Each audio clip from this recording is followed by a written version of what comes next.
Rajendra Agarwal, MD medicine. मैं CMD हूं इस आशा मल्टी स्पेशलिटी हॉस्पिटल का, जो पिछले 35 वर्षों से इस में सेवा दे रहे हैं। और हमारे यहाँ तरह तरह की सेवाएं, जैसे हार्ट की सर्जरी, एंजियोप्लास्टी, कैंसर के operations, neuro surgeries, critical care, ऐसे अनेकों चीजें पिछले कई वर्षों से हम सफलतापूर्वक दे रहे हैं। हमारा हॉस्पिटल एनएबीएच की फाइनल स्टेज में पहुंच चुका है और कुछ ही दिनों में हमें एनएबीएच का एक्रेडिटेशन भी प्राप्त होने जा रहा है। कोरोना वैसे तो देखा जाए तो कोरोना बढ़ करके अभी घटती पे है, लेकिन साथ ही साथ में जो यूके का जो स्ट्रेन आया है, उस स्ट्रेन के कारण एक थोड़ी सी डर की स्थिति पैदा हुई है।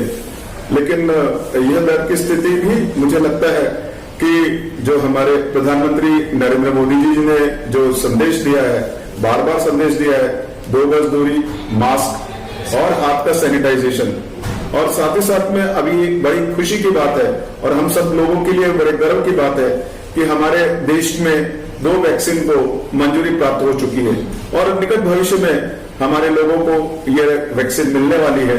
और इसमें health care worker, frontline workers, then vulnerable people, इनको बहुत ही जल्दी वैक्सीन मिल जाएगी। तो इस बीमारी को रोकने के लिए यह सब अत्यंत आवश्यक कदम है। और ये सब चीजें सामने देखते हुए जितना भय का वातावरण पहले था मार्च अप्रैल में, वह भय का वातावरण अभी खत्म हो चुका है।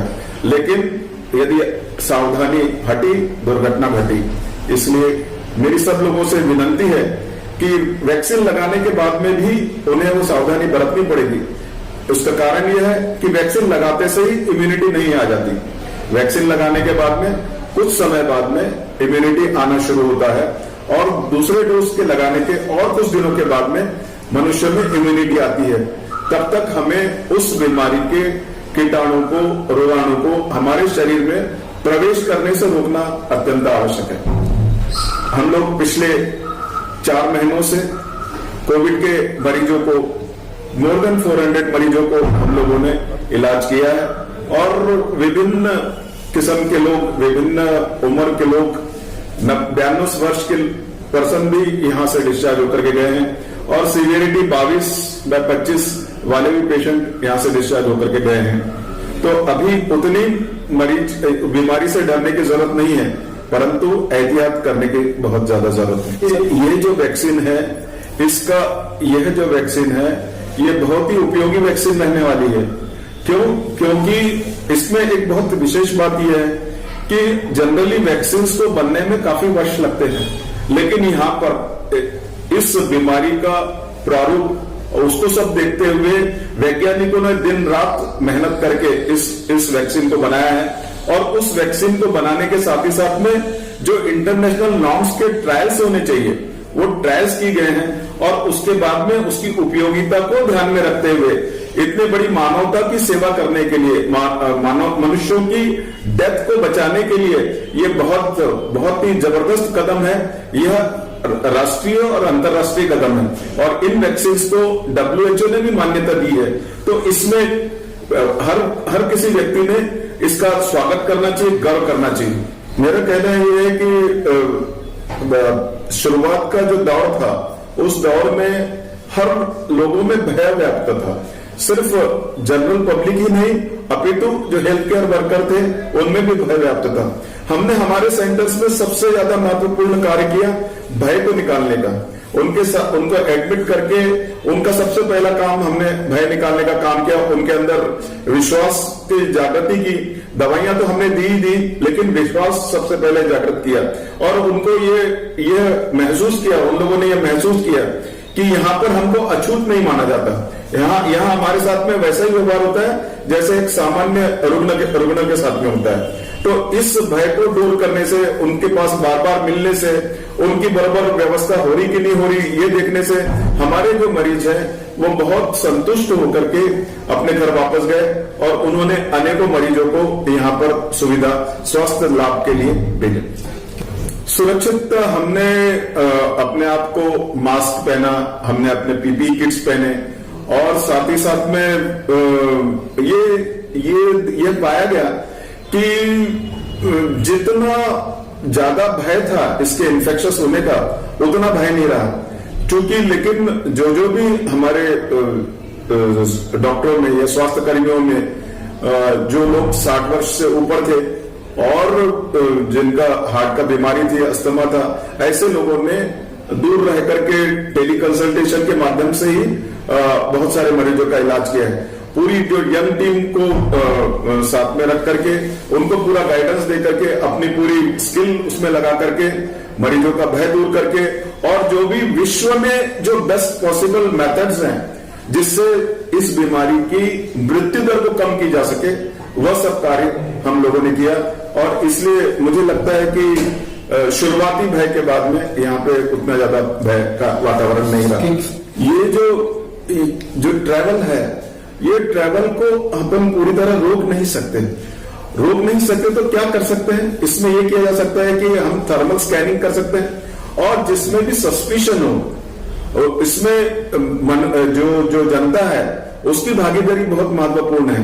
क्योंकि उसने यदि सेल्फ डिक्लेयर किया कि मुझे बुखार है, मुझे खांसी आ रही है, मुझे श्वास लेने में दिक्कत हो रही है, तो ऐसे लोगों को विशेष करके जितना जल्दी से जल्दी हो सके उनकी जांच होनी चाहिए। और लोगों में अब इस बारे में भी भय व्याप्त जो कम हुआ है कि उन्हें कोरोना हो जाएगा तो क्या होगा, क्योंकि उन्होंने देखे हैं कि 80% से ज्यादा या 1.45% ही यदि मॉर्टिलिटी है तो 98% लोग घर वापस आ रहे हैं। तो इतना बड़ा जो फिगर इंडिया में लोगों ने देखा है, इसी कारण आप देखते हैं इस भय की कमी की वजह से ही लोग खुलेआम फिर रहे हैं, मास्क भी नहीं लगा रहे हैं। लेकिन मुझे नहीं लगता कि वो उचित तरीका है। हमको प्रिकॉशंस तो लेनी ही पड़ेगी। वल्नरेबल ग्रुप जो है उसको घर में रहना पड़ेगा या कम से कम बाहरी लोगों से मिलना होगा, और वल्नरेबल ग्रुप को बहुत ज्यादा प्रिकॉशंस लेनी होगी जब तक कि ट्रांसमिशन ऑफ डिसीज पे काबू नहीं आता तब तक।